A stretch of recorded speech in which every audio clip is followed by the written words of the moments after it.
이런 가운데 정당 지지율을 좀 살펴볼 필요가 있을 것 같습니다. 통합당이 그간 민주당과의 지지율 격차를 줄이더니 드디어 오늘 이를 냈다라고 그렇게 얘기를 할 수 있을 것 같습니다. 8월 둘째 주 지지도 추이 통합당이 계속해서 상승세를 보이던 가운데 36.5%의 지지를 얻으며 민주당을 앞섰습니다. 민주당은 그간 계속해서 꾸준하게 좀 하락세를 보이고 있었죠.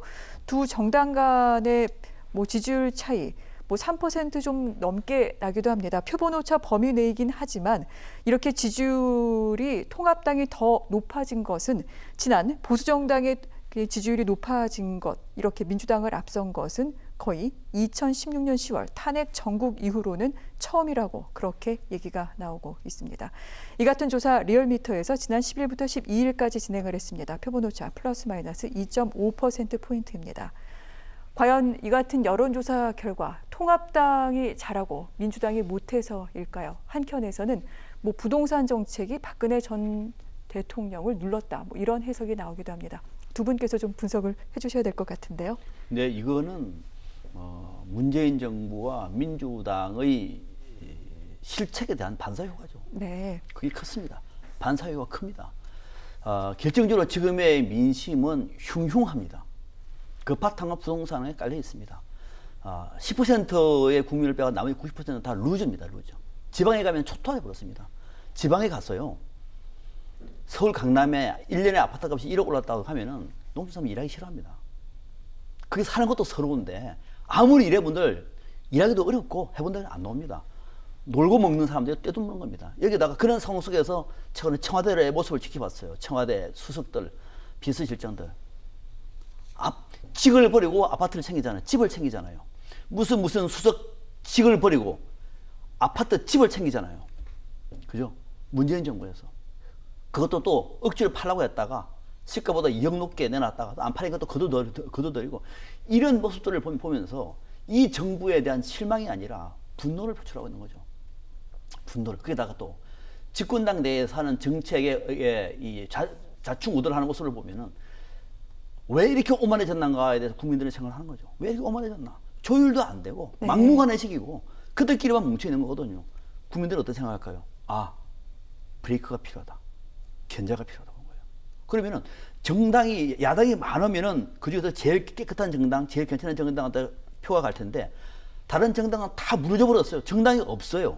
통합당밖에 없습니다. 통합당에 가는 거예요.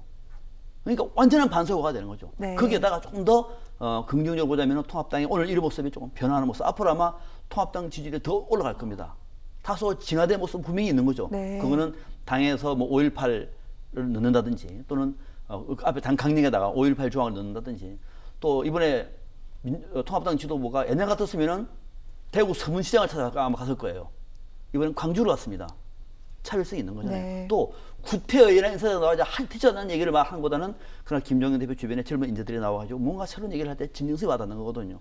그것도 견인을 하는 겁니다. 네. 중도층을 견인할 수 있는 요소가 딱 맞물린 거죠. 그러다 보니까 역전되는 거거든요. 그러나 당분간에는 이렇게 갈 수가 있을지 모르겠습니다만은 전체적으로 반사 효과의 의미가 크다는 점에서 앞으로 청와대가 리세팅되고 네. 민주당에서 새 지도부가 8월 말이면 들어섭니다. 할 경우에는 상황이 또 달라질 수가 있어요. 그래서 이거는 통합당에서 지금 속으로는 좋겠지만 마냥 웃을 일이 아니라 상당 부분 거품이 끼어있기 때문에 한순간에 훅 빠질 수가 있는 겁니다. 결과적으로는 앞으로 청와대와 민주당이 어떻게 하느냐에 따라서는 통합당의 지지율이 더 올라갈 수도 있는 것이고 일시적인 현상으로 거품줄을 끌 수도 있는 거거든요. 앞으로의 청와대와 민주당의 좌표 변화, 이상 변화가 굉장히 중요한 역할을 할 것이다 이렇게 보고 있습니다. 네. 그런데 문재인 대통령, 청와대 참모진 개편 등등을 통해 앞으로도 지금의 정책 기조를 계속해서 끌고 갈 것임을 분명히 한 바 있습니다. 그렇다면 앞으로의 지지율은 어떻게 움직이게 될까요? 그러니까 지금 부동산 정책의 변화가 없고 이대로 간다 그러면은 네. 저는 지지율 하락은 더 떨어질 거라고 봅니다. 네. 이제 부동산 정책에 있어서 패러다임의 전환이 지금 필요하다고 봐요. 과거에 문재인 대통령이 하겠다고 약속했던 거, 부동산 투기 꼭 막겠다고 약속을 했으니까 하는 건 좋은데 본인이 약속했다가 폐기한 것도 있잖아요. 10,000원. 네. 최저임금 10,000원은 금방 폐기했습니다. 근데 왜 부동산 정책은 포기 못하죠? 저는 패러다임의 전환이 필요하다. 지금 다주택자들 집 팔아라. 안 팔면은 대출 규제하고 뭐 세금 올리고 이게 핵심이잖아요. 그러면 니들은 그럼 다주택자 아니니라고 하는 게 국민들의 질문이었고, 그럼 우리 팔게 그랬는데 그 약속 못 지켜서 수석직 다 내놓고 지금 내려가고 있는 형국입니다. 부메랑이 돼서 청와대에 다시 돌아온 거예요. 그런데 정작 그 정책을 추진하고 있는 국회의원과 여당 사람들조차 다주택자입니다. 집을 못 팔고 있어요. 아니, 안 파는 사람들도 있는 겁니다. 이러다 보니까 국민들이 신뢰하지 않는 거죠.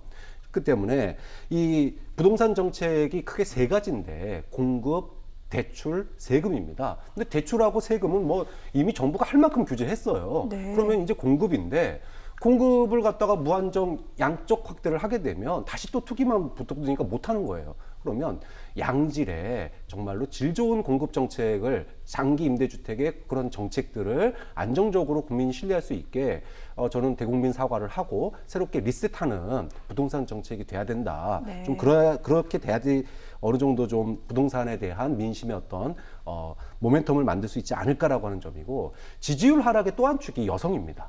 문재인 정부의 최대 지지층이 여성이었어요. 세월호 사건 이후부터. 그런데 박원순 사건으로 그 여성들이 등을 돌리고 있습니다. 근데 여권, 대통령부터 시작해서 여권이 그 여성들의 등 돌리는 걸 막지를 못했어요. 왜? 아니, 국회에 와가지고 추경해달라고 그럴 때 왜 거기에 대해서 사과 못하는 거죠? 문재인 대통령이 여성의 지위를 위해서 장관, 수석 30%, 국회의원 30% 여성 지위에서 노력을 했습니다. 그런데 이 사건이 계속 여권에서 벌어졌어요.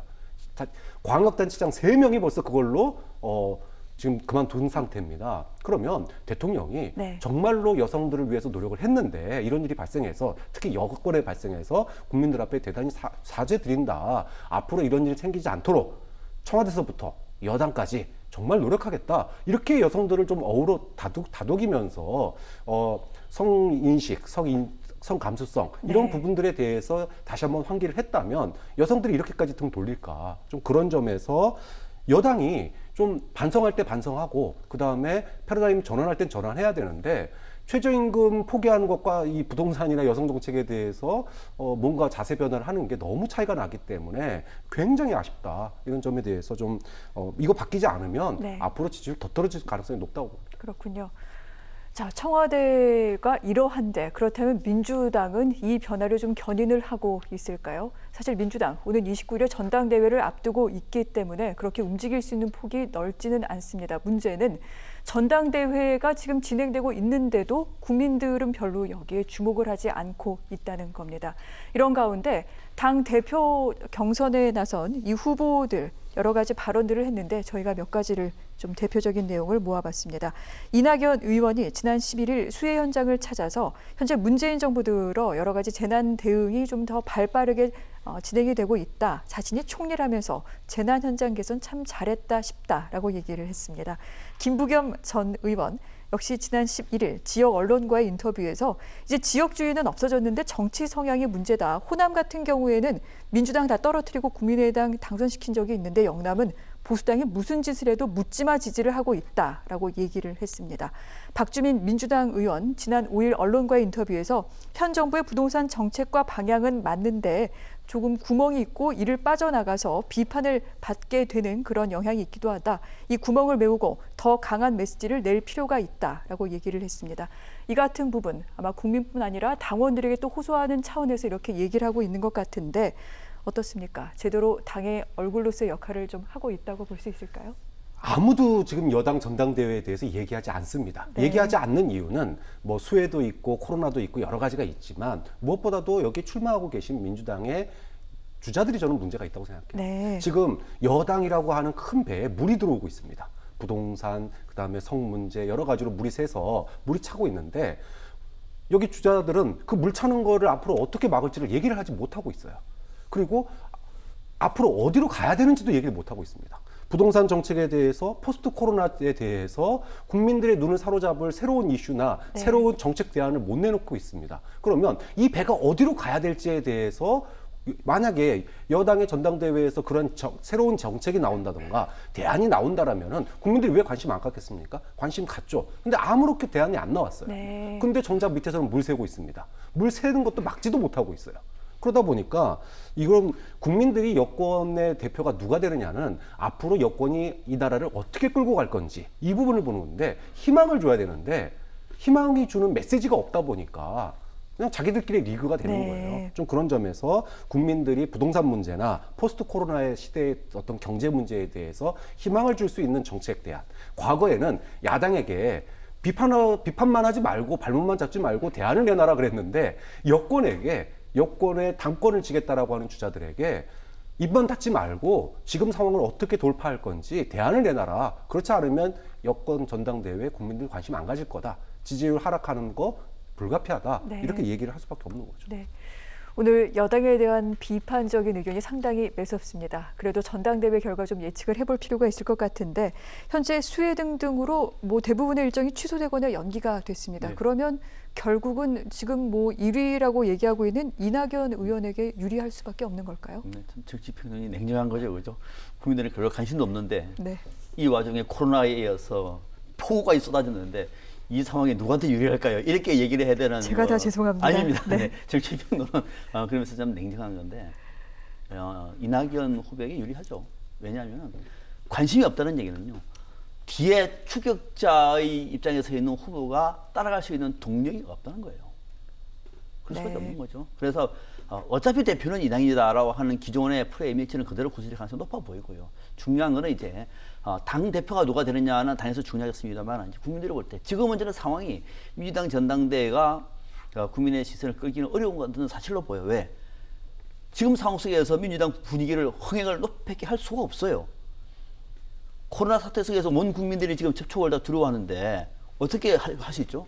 비대면인데 네. 쉽지 않은 데다가 또 그나마 조금 붐을 하려고 그랬더니 또 폭우가 왔어요.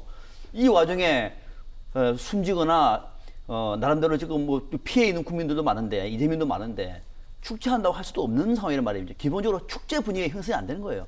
그러면서 조용히 저는 선거운동을 하는 것은 옳다고 보고요. 다만 이 과정 속에서 앞서 박찬원 교수 얘기했다시피 각 주자들이 또는 각 후보들이 좀 독특한 당의 어떤 어떤 비전들을 만들어내면서 끊임없이 반복적으로 설명하는 것은 참 필요하다 싶은 생각이 들어요. 왜냐하면 지금 문재인 정부가 집권 4년째거든요. 네. 여기서 앞으로 2년 동안 민주당과 집권당이 미래를 보여줄 것이고 또 어떤 경우에는 후보가 대통령 후보가 될 수도 있는 이런 상황이라고 얘기하면은 단순한 경쟁이 아니라 좀 더 최소한 3년, 5년 정도 볼 수 있는 좀 큰 그림을 만들어낸다. 이를테면은 지금 상황 속에서 포스트19 이후에 대한민국의 방향이라든지 행정수를 옮기는 문제라든지 교육 문제라든지 또 지금의 기본소득이라든지 이런 문제 좀 논쟁이 안 되잖아요.